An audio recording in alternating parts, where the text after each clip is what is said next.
Hello, and welcome to the Data Engineering Podcast, the show about modern data management. Data migrations are brutal. They drag on for months, sometimes years, burning through resources and crushing team morale. Datafold's AI-powered migration agent changes all that. Their unique combination of AI code translation and automated data validation has helped companies complete migrations up to 10 times faster than manual approaches. And they're so confident in their solution, they'll actually guarantee your timeline in writing. Ready to turn your year-long migration into weeks? Visit dataengineeringpodcast.com/datafolds today for the details. Your host is Tobias Macy, and today I'm interviewing Sida Shen about StarRocks, a high-performance analytical database supporting shared nothing and shared data patterns. So, Sida, can you start by introducing yourself? Hey, hello everyone. This is Sida. I am a product manager at CelerData and also a StarRocks contributor. So hello everybody. Thank you for tuning in today. And do you remember how you first got started working in data? Yes. So actually, my whole career started actually with like operation research and actually applied mathematics. So I was doing a lot of like mathematical programming, and that is like natural to like machine learning optimization, right? So I was basically a data scientist, back then, and I kind of realized that as we move along, right, algorithms are always gonna you're not really gonna differentiate yourself like from algorithms, right? Data is the foundation of everything, right? For smaller models to bigger models to LLMs right now, right? Data is always going to be your differentiator. How do you manage your data? How do you have good governance on top of your data, right? That's why I got really interested in database systems, and that's how I end up like joining StarRocks and started actually working on OLAP database StarRocks. And so, digging into StarRocks itself, can you give a bit of an overview about what it is that you're building and some of the story behind how it got started and the objectives that you're focused on? Yes. So StarRocks is a high performance Lakehouse query engine, right? That was basically forked from Doris in 2020. It's Apache licensed project. It was donated to the Linux Foundation in 2023, right? So basically in 2020, a handful of Doris maintainers, PMC members, we saw basically a challenge in the whole like analytics field, right?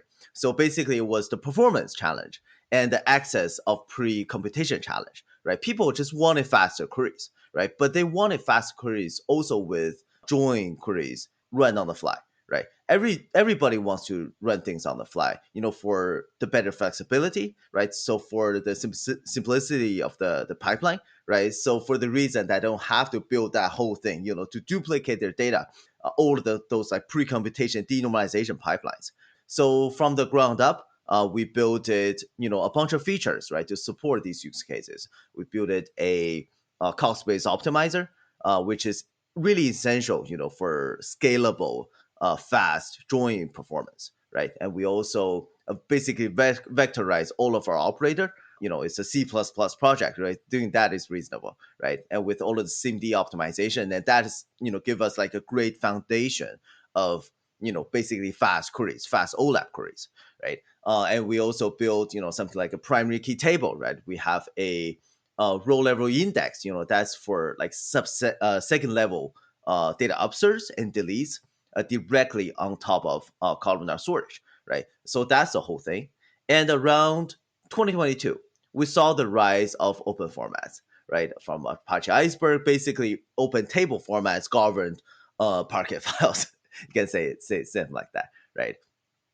So user has been more they have more willing to take ownership of their own data, right? And this is more augmented by the recent rise of AI, right? We don't know what kind of workloads that you want to run on your own data, and we don't think there is one tool that can take care of all of your data needs, right? So now is the time for user to basically take ownership of their own data, to store things in an open format so they can plug in tools that they want without actually duplicating their data to a proprietary system, which destroy their data governance. So now we've been working on that, and basically to port all of the great performance, all of the low latency, high concurrency that customer facing like workloads, and enable them on open formats, on Lakehouse, on your shared storage. So basically, that's the rundown of the story that things we built. We can dig into each one of them as we go. As far as the overall market and ecosystem for query engines, data compute engines, it has exploded over the past few years. And even before that, there were numerous options on the market. As you mentioned, there is currently a bit of a separation between Lakehouse engines in the vein of things like Trino and Dremio and even Databricks. And then there's the data warehouse engines such as Redshift and BigQuery and Snowflake. And then we've got OLAP engines, which are focused on high throughput, high speed for things like ClickHouse. And it seems like what you're building with StarRocks is a little bit of a hybrid of all of those. And I'm wondering if you can talk to some of the ways that you think about the differentiating factors from StarRocks versus the broad competitive landscape. Yeah, sure. I think let's start with the last thing you mentioned. So basically, like the ClickHouse, like your Druid, right? Those like real time OLAP databases that user use a lot for their like internal like real time dashboards or customer facing like workloads, right?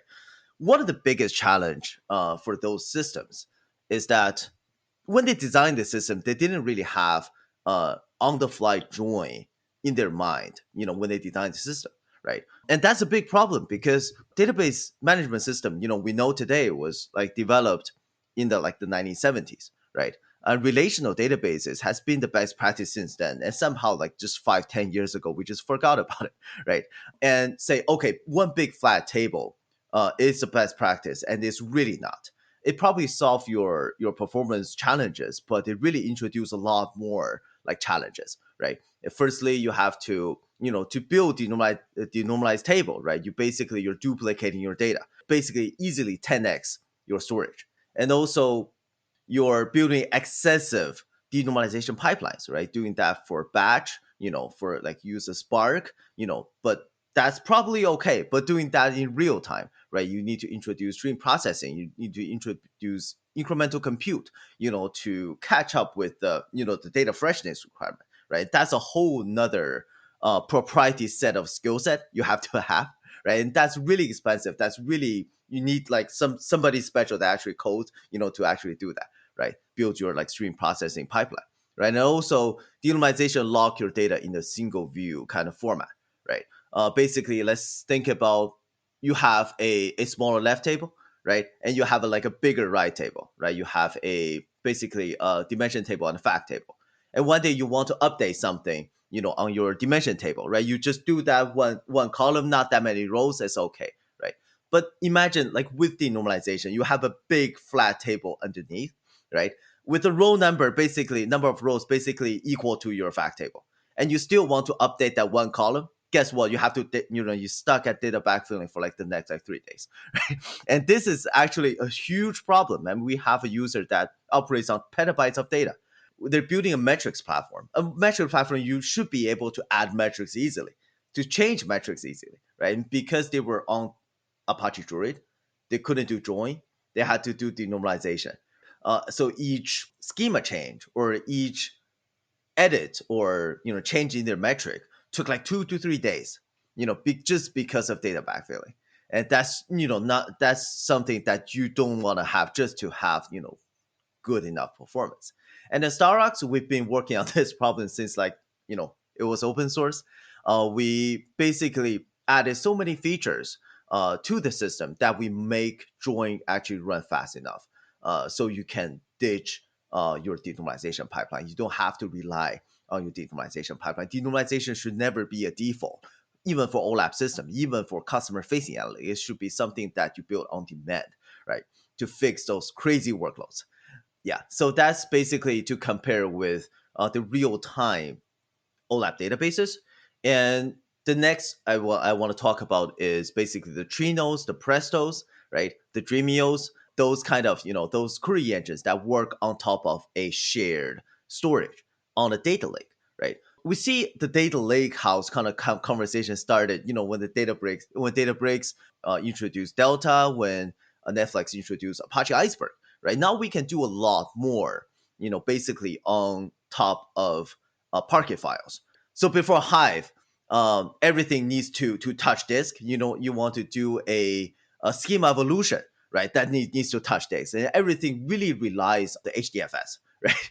And HDFS is really not that fast, right? So that created a lot of problem. That's born the project like Apache Iceberg, Apache Hudi, and Delta Lake, right? Basically, we're adding data warehouse like features, to Parquet files, to open formats. So why are we doing that? It's because now we can run all sorts of workloads, directly on top of one single source of truth data, right? So basically, you can introduce all sorts of tools and different kind of workloads, like not having to move data around, not having to duplicate your data to 15 different copies and try to like synchronize all of them, and that's just impossible to do, right? And but one of the challenges we see, in the field is that although the storage is ready for a lot of the dashboard like workloads, but a lot of the query engines that we have today are not really built for this kind of workloads. For example, let's say Trino, for example, right? Trino is really known. I learned Trino. It's an engine that really can connect to all kinds of data sources, right? And get okay performance. You can connect to MySQL, and you can still do predicate pushdown, right? You can still get that okay performance. But the engine itself is not 100% optimized for the best possible performance for one data source, such as Apache Iceberg, right? So it's very difficult to scale those systems, to actually take over, the kind of crazy workloads we run with like real-time data warehouses, OLAP databases, right? And that's why StarRocks exists, right? StarRocks really bridged that gap. We really try to bring that data warehouse-like performance directly to your Lakehouse, right? So you can run those like customer facing like workloads. You can run those like dashboards with thousands of people refreshing at the same time, right? That kind of concurrency, right? We can handle. So basically complete the puzzle, for the Lakehouse kind of paradigm, right? And this is the second, I think, for the query engines. And then we have other, kind of cloud-based, data warehouses, right? You think of Snowflake, you think of Databricks, and you think of maybe even Athena, Redshift, and BigQuery, right? And those are great projects and different in their own ways, right? So what we do is we compensate, what they don't do. Basically, is low latency, high concurrency, right? Those systems are really not designed to scale to that level, to scale to like sub-second level latency, right? So we basically complete that puzzle too. And before we dig a lot more into different use cases, it's probably worth exploring the architectural design of StarRocks and the ways that that architecture enables the different capabilities that you're focused on. So I'm wondering if you can just give a bit of a high-level overview about how the system is implemented and some of the core, I guess, architectural abilities, so scalability, durability, et cetera, that are those core abilities that are foundational to the design and the premise of StarRocks. Yeah, of course. So StarRocks itself is incredibly simple. I mean, the thing itself has two kind of processes. So there's a FE front end nodes. Basically, is responsible for like taking the queries, like understanding the query, generating query plans, and do metadata management, right? And also we have the BE nodes, or in our shared data mode, that's called compute nodes, right? Those are basically like the workers, the workers of the Sarah cluster, right? They're responsible for actually executing the query plan, right? The FE generates, and also stores data, or ASAC and IO, to scan data from external shared storage, right? And architectural wise, I think some of the most important thing for StarRocks is, first of all, it's written in C++, right? And we have vectorized all of the operators. So with SIMD, and that really give you the good, like foundational good performance for OLAP, right? Because you think about like from the bottom, right? Columnar storage, and that's basically storing things like a columnar format in column. You think of vectorization, that's basically doing things in memory, doing it in big chunks, doing it in column. And also, with SIMD, right? That's like processing multiple data points, with a CPU, with a single CPU cycle, right? That's batch, right? That's in column too, right? So basically, OLAP, the more batch you run, probably the faster you're gonna go, right? So this whole architecture is really optimize for those like OLAP style workloads. So basically think of, aggregations and joins, group bys and high cardinality group bys and things. So this is the basic architecture. And StarRocks also, on the planner side, it has a cost-based optimizer. Basically, StarRocks, instead of based on like heuristic rules, right? StarRocks actually collects statistics from your own data, fresh statistics, and use that to compute the cost of each like candidate query plan, and use that as a base, to basically to come up with the best possible query plan, right? And that's really essential. That's probably the only way you can run high cardinality aggregation and multi-table joins correctly, like today, right? That's the state of the art right now. It's basically a cost-based optimizer. And also that's basically like an overview of the planner side.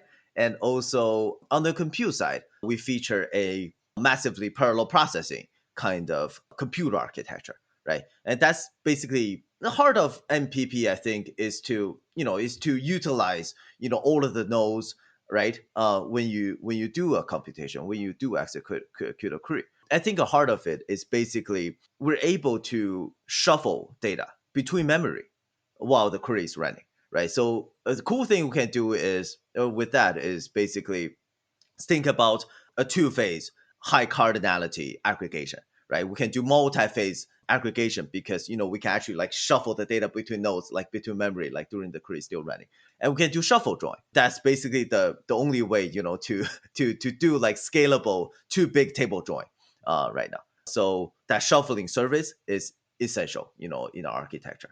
Yeah, so that's basically it. A rundown, of the architecture. You can dig into, each one if you're interested. And you talk about, like the foundation of the system, right?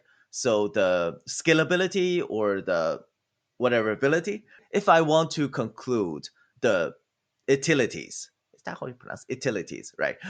It would be, I think, first scalability. Saras is really built to scale vertically and scale horizontally without losing much performance, right? To cater to, the thousands of QPS of concurrent OLAP queries while also maintaining sub-second performance. And that's the scalability part. And the second I want to say is predictability and reliability. And this is really where we have a really big focus on those like customer facing kind of workloads, right? In customer facing, like having fast query it's important, but most importantly is your query performance is predictable, right? One very slow query is a lot worse than all of the query being like medium level kind of slow, right? So we build so many kind of features and functionality optimizations to ensure that your queries are not only fast, but they're also predictable and reliable, right? And even your infrastructure fails, underneath your EC2 instances are gone. Some of your EC2 instances are gone, and we can still maintain that kind of performance. We can dive into that a little later in a bit, right? And this is second, I think, is predictability and reliability. And the last one I want to say is governability. I don't even know if that's a word, but governability, let's go with that, right? Basically is, okay, we talk about a lot of like scalability, performance, being fast, being predictable, right? But now we want to not run them in proprietary formats. We want to enable them in basically in Parquet files, in the Iceberg table format, in something that other engines are familiar with as well, right? To basically allow you to have a single source of truth of data, right? While also having those great things that, about StarRocks. To basically to build those integrations on top of open formats to work with our partners, right? To make that happen, to bring the governability, if that's a word, to the users. One of the challenges that always comes up when you're dealing with distributed data systems where you have databases that can scale the storage across multiple nodes is the question of how do you deal with partitioning, sharding, replication? How does that factor into the ways that you think about structuring your queries, structuring your tables, etc.? And I'm wondering from like a schema design perspective, how does that influence the ways that people think about what data to store the data, how to query the data when they're working with StarRocks, and how much of that does StarRocks take over so that you don't have to think about it as much. I'm thinking in particular about with ClickHouse, where you have to think about at the time of table creation, what type of replication am I doing for this table? Because if I want to change it down the road, then I effectively have to replicate all of the data to a new table, and if I want to change the sharding key or something like that. Yeah. Yeah, so for that, I think that's a more like a scalability kind of question, right? So when you scale with ClickHouse, you have to like manually shard, right? For StarRocks, even I mean, this is really not a problem for shared data because like all of the data is persisted in your S3 buckets, right? So when you scale, you only scale the compute, and compute, if you don't think about the cache, it's stateless. It doesn't persist any data. But for sure nothing, the sharding and all of the data distribution are all automatic. So you don't really have to, worry about basically redistributed your data manually, right? When you do want to scale your StarRocks shared nothing cluster, right? And in terms of like table design, I think this is a multi-level question too. So yeah, we do have partitioning, and partitioning now is automatic, right? So that's a lot less thing that you would have to do, compared to other kind of systems, right? And also, I think this is more generally with OLAP, right? I think OLAP right now we run everything, in the columnar format, as I mentioned, in the storage side, in the memory side, right? And this is actually more performant than doing indexes. So all of the actually including ClickHouse, OLAP system today don't really rely on indexes, to have the baseline performance, right? And indexes are basically used for your kind of specialized kind of workloads, right? You want to do like a massive count thing with like trillions of rows, and that's when you want to build, some kind of index, a bitmap index, right? To solve that kind of problem, secondary indexes, right? So creating table in OLAP, not only the effort we've done, but the effort like that's done like before, even before us, right? But we didn't invent factorization, right? Table creation or the usage of OLAP has become like so much easier, right? Over the past like 5-10 years, right? And we're on a mission, to make it even more accessible for all of the users out there. Another aspect of the architecture is by virtue of the front end nodes being a separate deployable unit from the compute nodes, introduces the potential for network latency. And even if you're deploying them co-located on the same hardware, it at least introduces process boundaries. Whereas for other database engines, they're maybe more fully vertically integrated. Obviously, that helps with the scalability story and the maintainability, deployability, all of those things. And I'm wondering what you see as the trade-offs that are involved in that architectural decision of being able to separate it into tiered layers, both in terms of the negative trade-offs, but also some of the benefits that it enables. And I'm thinking in particular about the shared data layer capabilities of being able to query against the Lakehouse formats, while also being able to have that shared nothing layer of the data stored on disk. Yeah, so let's go with the good things first. So first is the languages, right? We use different languages for different kind of purposes, right? And FE and BE, they have really big difference in purposes, right? FE basically, manage metadata to generate query plans, right? It's really not that compute heavy, actually not compute heavy at all, right? It's a lot of logics.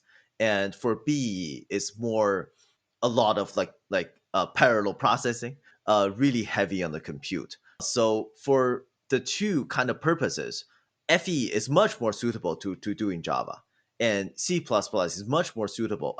B is more suitable to do in C++, right? To separate the two, basically we can use a language that's more suitable, for that particular kind of use case, right? And this is basically the biggest benefit that's out there.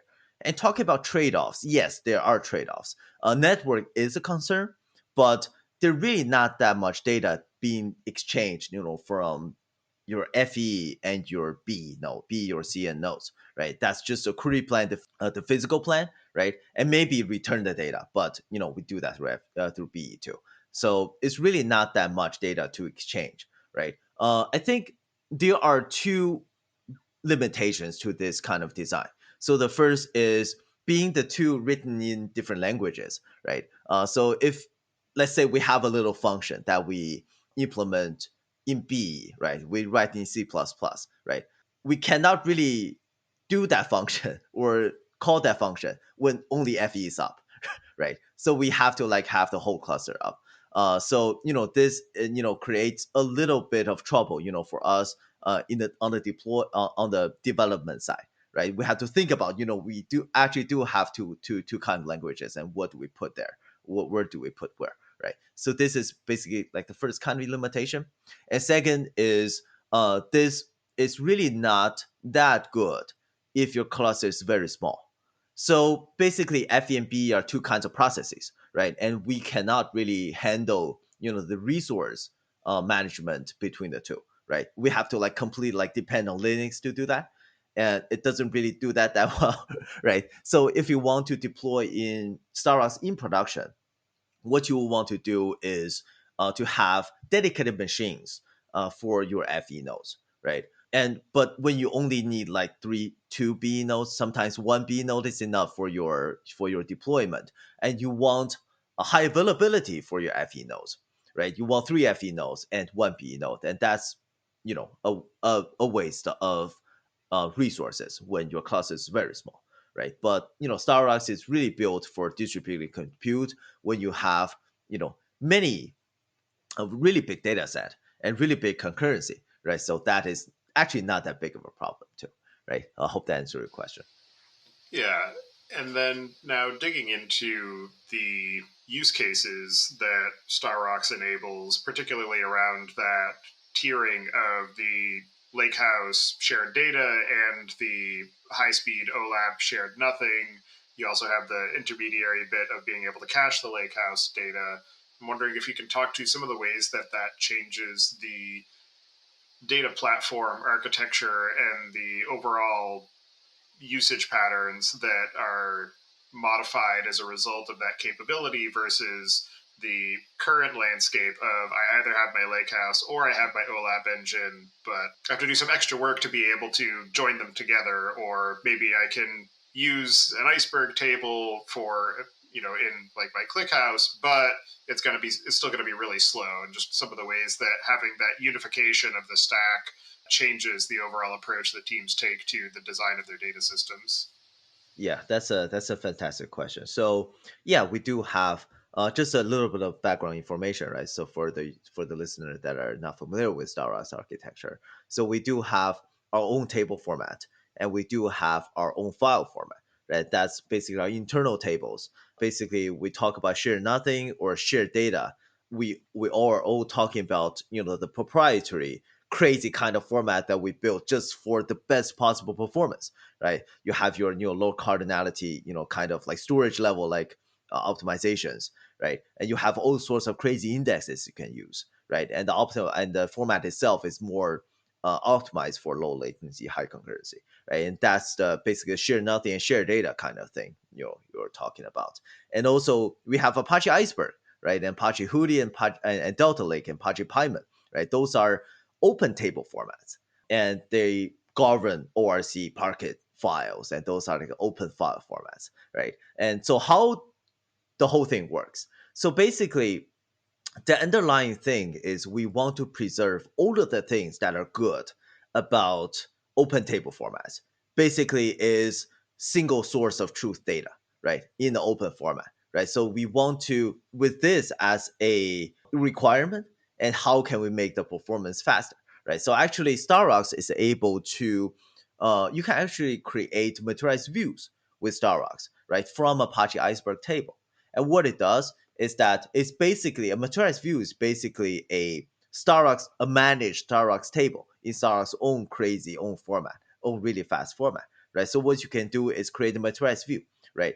And you can do some kind of data transformation too if it's needed, right? And that becomes StarRocks' own kind of format. And also the whole process is managed, so you don't really have to think about refresh. You don't really think about is the data in sync. If you configure it correctly, it's going to work, and you don't really have to worry about that, right? And also the materialized view features a automatic query rewrite. So basically, if you do something like a pre-aggregation or a denormalization with StarRocks materialized view, you don't really have to change your SQL query to benefit from from the materialized view. StarRocks cost-based optimizer can direct your query to the most appropriate materialized view, right, automatically, so you don't have to worry about that, right? So that's basically a way we figure out how to enable this kind of like proprietary level kind of like low latency, high concurrency, still on the single source of truth data in open formats. And by virtue of being able to use one interface to query both your shared nothing data sources where you're guaranteed to have high throughput, high speed, and your Lakehouse table formats, obviously being able to join across them is going to introduce slowdown, but it simplifies the logical approach to how to actually work across that data, as well as giving you the ability to for instance, materialize or build new tables off of the Lakehouse data into the shared nothing architecture layer so that you can consistently have high speed through that. So I'm thinking in terms of like the medallion architecture style thing pioneered by Databricks, or the typical DBT flow of staging intermediate MART, where maybe you stage all of your data as Iceberg files, but then in intermediate or in MART layer, you're materializing those into the StarRocks shared nothing layer. I'm just wondering what you're seeing as some of the ways that people are approaching that style of workflow and some of the benefits that they're seeing as a result. Yeah, that's a great question. And actually, there are materialized views is basically used by like almost all of our users right now, right? So directly query, we can get great performance. You can think about like around 3 to 5 times, compared to Trino, right? With cache off or cache on. And but materialized view just take this to a whole other level, right? This is basically a painless way for you to add denormalization pipelines or pre-aggregation pipelines on demand, right? The way I say on demand is because of the query rewrite capability, right? So you really don't have to worry about whether this query is still gonna work after I build this pipeline. Let's think about you build something with Spark, right? You build a denormalized table with Spark. You have to change your SQL script or you reconfigure your entire dashboard, for that thing to take effect, right? And that's really painful for our users, before they move to StarRocks, because you basically have to figure out all of the pre-processing pipeline before you actually do your application and run your application, because you have to actually like go bother your user, to change their SQL script, and that's nothing that anyone wants to do, right?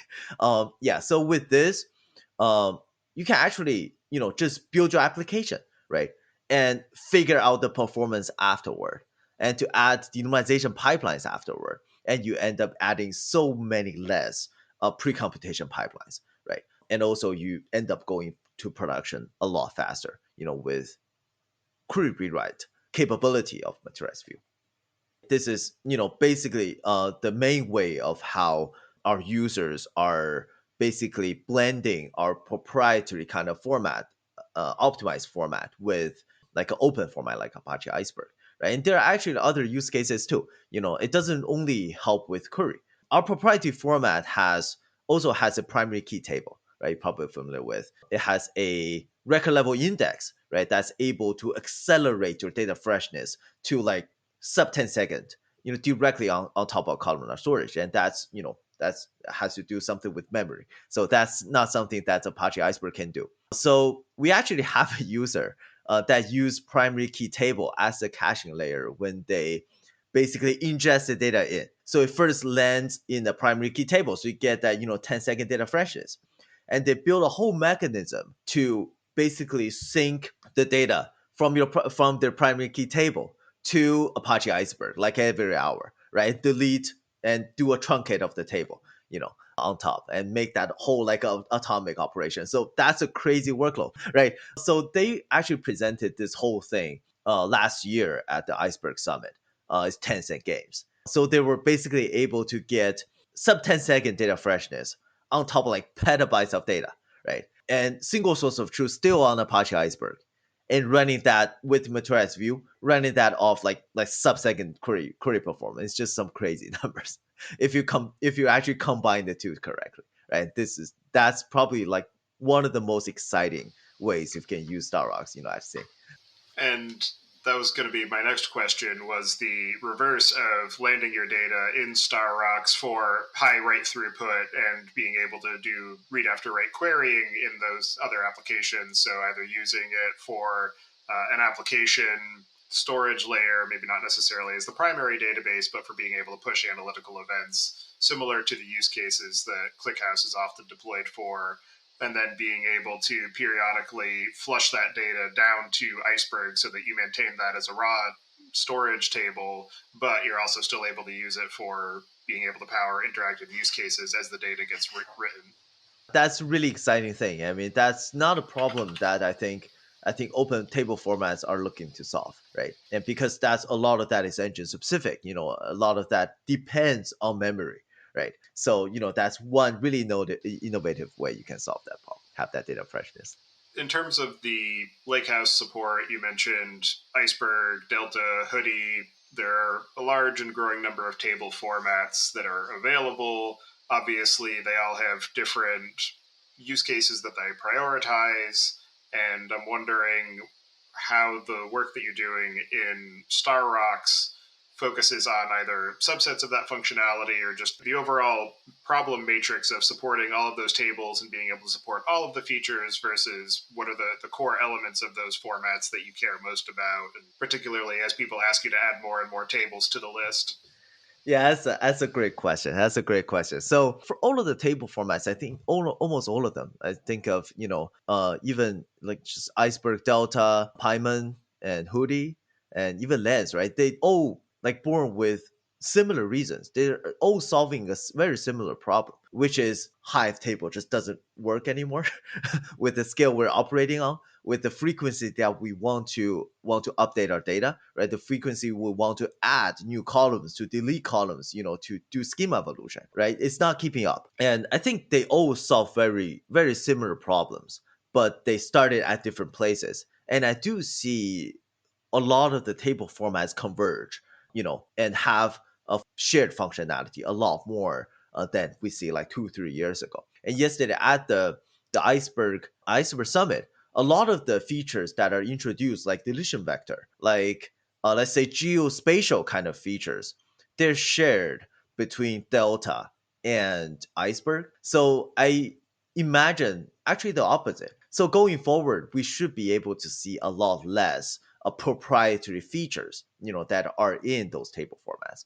And also, what helps more is that we have innovative projects right now, such as Delta Uniform in Delta 2.0 and Apache X Table. That basically, is one copy of Parquet files, and it generates 3 copies of the metadata. Metadata is a lot lighter, so they can, three copies of metadata and 1 copy of the data file. So in that way, we should be able to work with more like a unified interface for our query engines. That's tomorrow. That should come.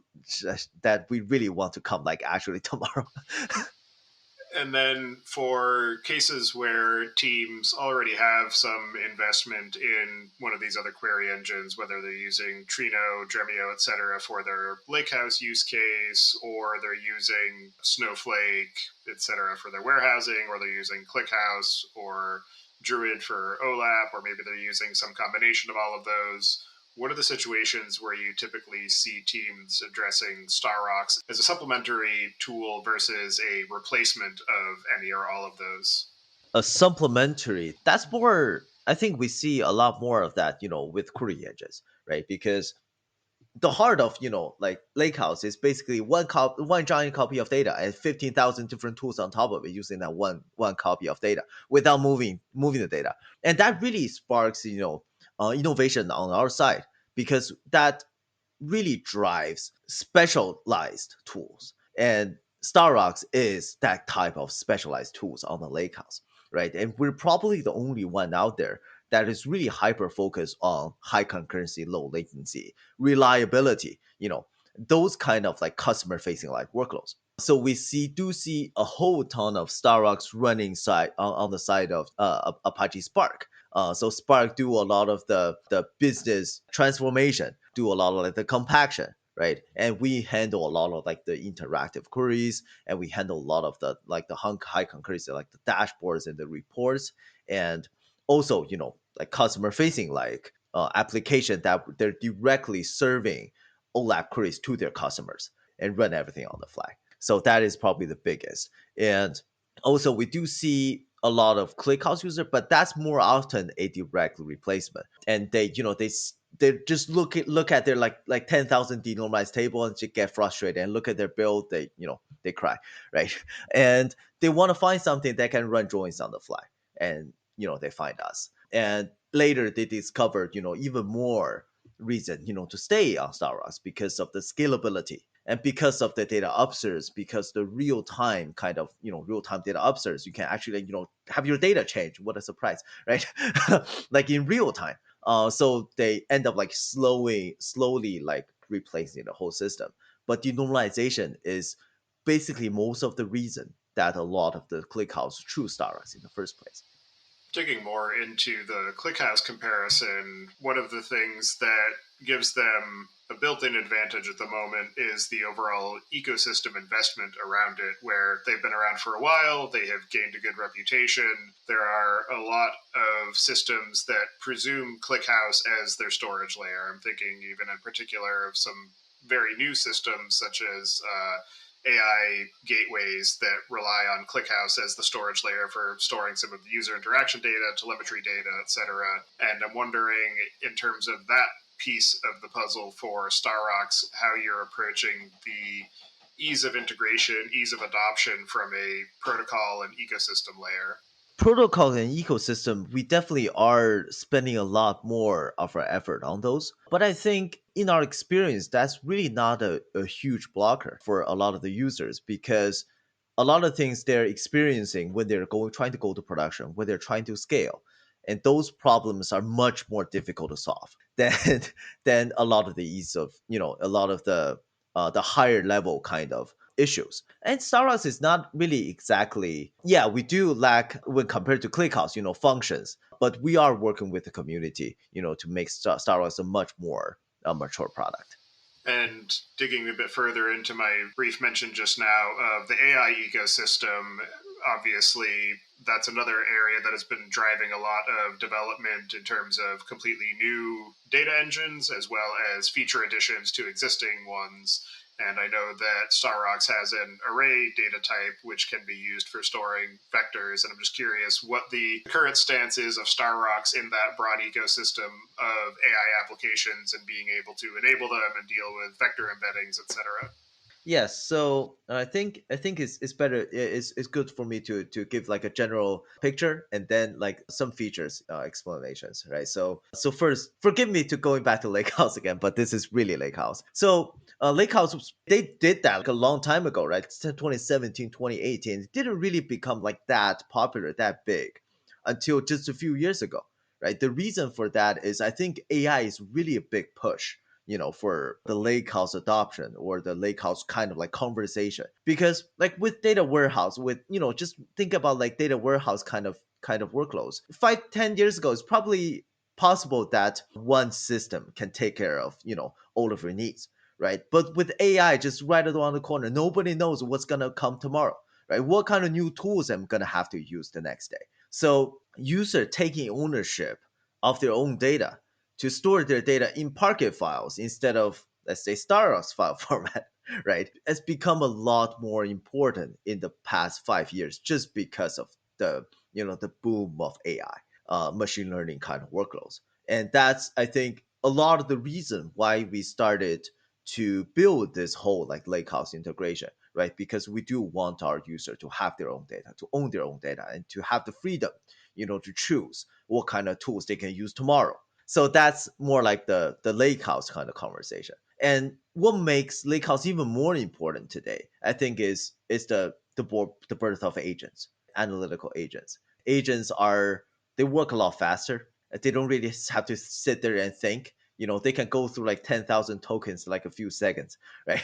Having a universal view of your entire data set inside of your organization is something that's very important for AI agents. So you want to have that very strong single source of truth kind of data layer inside of your organizations to better leverage, AI agents, right? All sorts of agents, that is, not only, let's say, analytical type of agents. And that, I think, give it an even bigger push. That's the whole like Lakehouse thing, right? I think just talking about agents, agent is actually a lot of users in our community are already building analytical agents with StarRocks. I can't really say who yet because they're still figuring it out in the early phase, right? But we do see a lot of very exciting new projects that come out.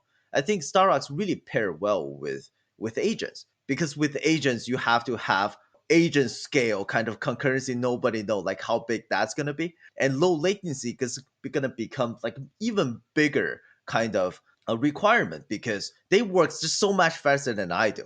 And also you have automation in your pipeline. You have less human in the loop. You need your query engine to be able to self-optimize, right? To not have that many knobs you have to talk. You have to move, right? You have to be able to learn from the queries that's previously executed to constantly evolve and to make sure that your query plans are always the most optimal. And we do have that feature built in, right? By the way, and I think just a characteristic of StarRocks is really good to solve a lot of the agent problem that we see in the industry today, right? And so that's basically the bigger thing, right? The more forward looking thing.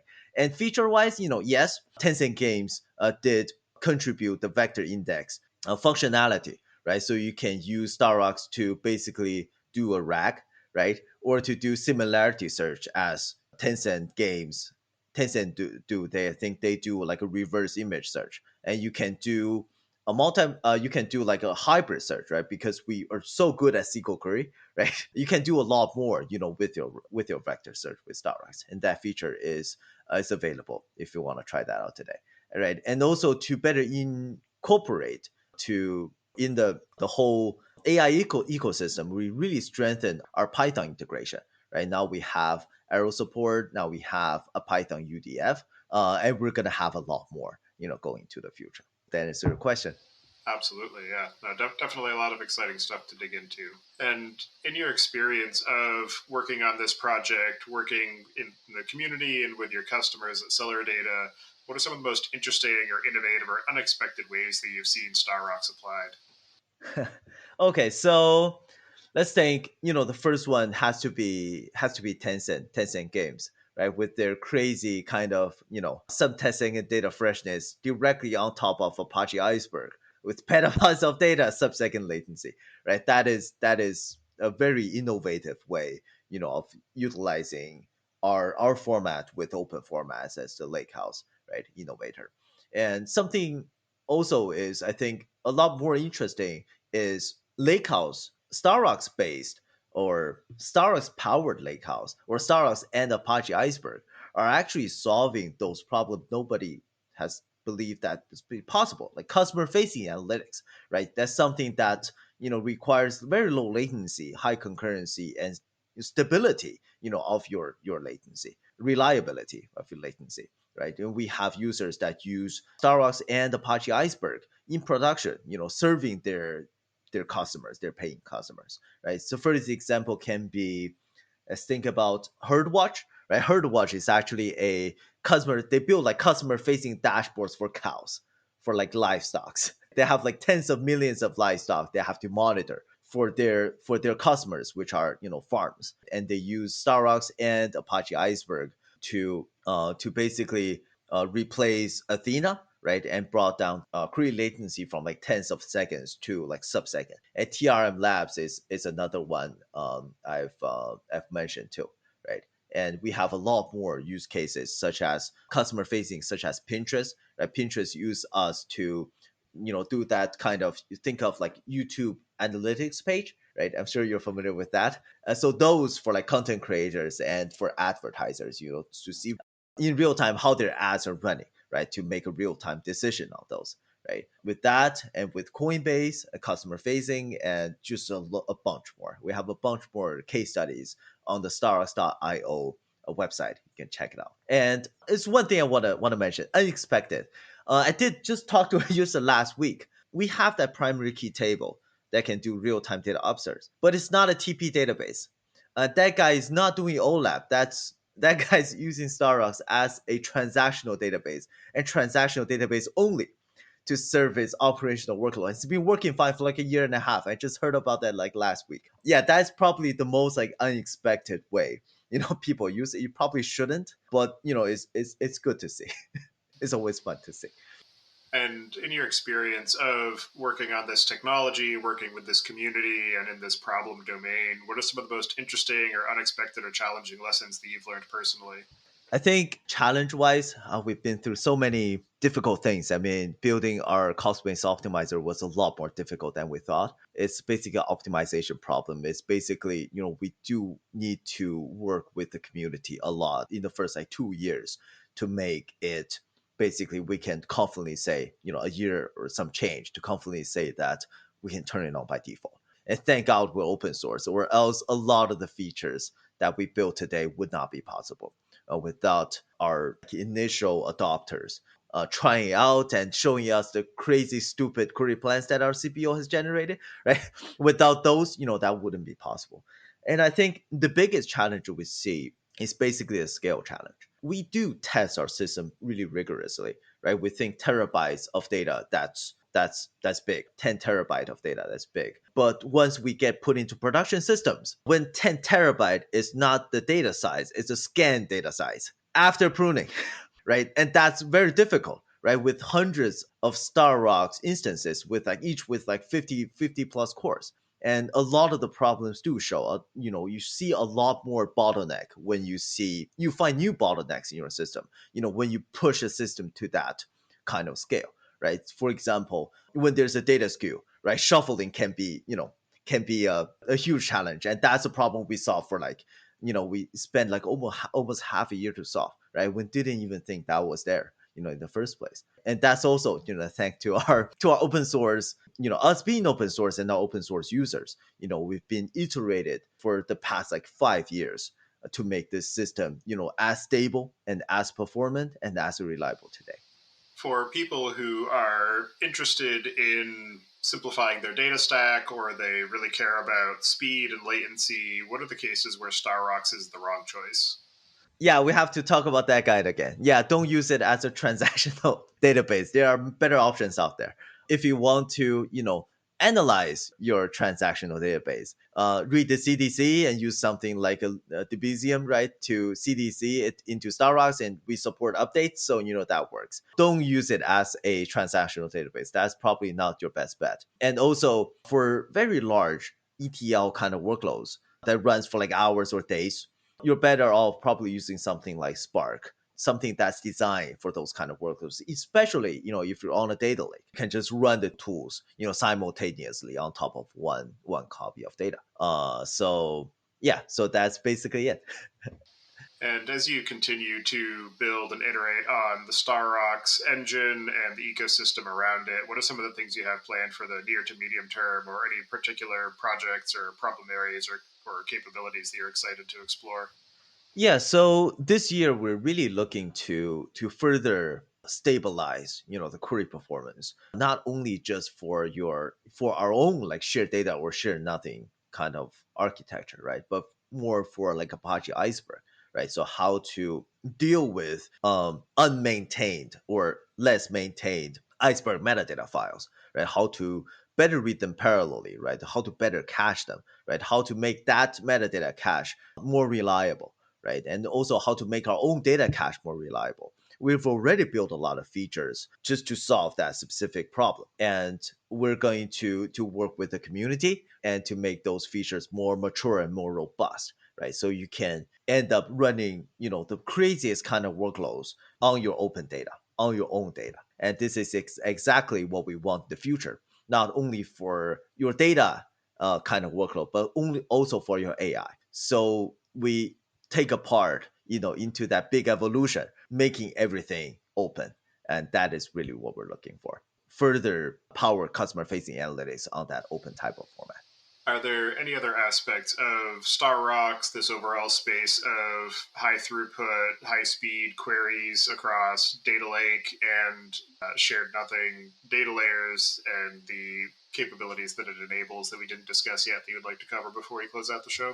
Yeah, there are a lot more. I mean, I think one aspect is caching. If you're interested in, we can talk about, right? Caching is something that we've built actually a pretty long time ago for our shared data architecture, right? Actually, our first iteration of our caching was it already looked really good on benchmark. That's why I don't really like benchmark that much, because it doesn't show the full picture, right? If you run everything hot on the benchmark, which everybody do, it doesn't show like actually how well your cache can hold hot data, right? But in customer facing analytics, that's like the most important aspect of a cache: how to prevent your entire cache getting flushed by a big scan, and how to make sure that if some kind of a service triggers a query, you make sure that there's cache there. You're not reading off S3 like 100 milliseconds per scan. That's not acceptable, right? So we built a whole bunch of things, just for the cache itself, like a segmented cache. We have a mechanism to protect hot data, from it being like scanned by evicted by a big scan or a big query. And we have compute replica. So basically, we have multiple replica of the same cache, stored in different nodes. That if one of your EC2 instance fail, you still have your performance SLA, because like for customer facing, we actually see a lot of performance SLA like higher than, more strict actually than EC2 instances, availability of EC2 instance. And it's just a lot of things. And I think for cache, there's another thing, like for example, like cache warm-up. We have a warm-up mechanism for cache. That's really not really that conventional, you see in those like interactive query engines, because like stability of latency is really not that much big of a deal in those systems. But for customer facing, we cannot afford to have any kind of slow queries, and that's just caching. And we build so much more stuff to help you stabilize your query. And can go to our release note, and we have a bunch of features that just got released, the 3.2 release, 3.4 release, and you can check out. And that's basically all I have. All right. Well, for anybody who wants to get in touch with you and follow along with the work that you and the rest of the StarRocks team are doing, I'll have you add your preferred contact information to the show notes. And as the final question, I'd like to get your perspective on what you see as being the biggest gap in the tooling or technology that's available for data management today. There's so many gaps. There's so many gaps. I think the biggest gap right now is the requirement from the customers change so fast. From just a cloud data warehouse, it's good enough for me, to I want to run everything on Parquet files. This is a big shift. But a lot of the tools that we're using today were developed like 5-10 years ago, when this requirement was not a thing. Just think about like in our field, query engines. We weren't like thinking about like building the fastest query engine for Hive table, right? And back then was like connecting to all of your data sources and get okay performance, or ingest into a proprietary format to get the best kind of performance. Now we want both, and the tools are not here yet. And we try to close that gap, but there are more gaps in this field. Just this transition of to open formats. So I think this is definitely the biggest gap we see right now. Absolutely. Well, thank you very much for taking the time today to join me and share the work that you're doing on StarRocks and the capabilities and use cases that it supports. It's definitely a very interesting project, very enticing technology that I intend to spend more time investigating. So I appreciate the time and energy that you and the rest of the team put into that, and I hope you enjoy the rest of your day. Thank you. Appreciate that. Thank you for listening. Thank you.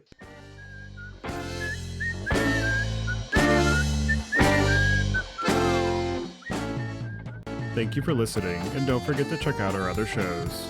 Podcast.init covers the Python language, its community, and the innovative ways it is being used. And the AI Engineering Podcast is your guide to the fast-moving world of building AI systems.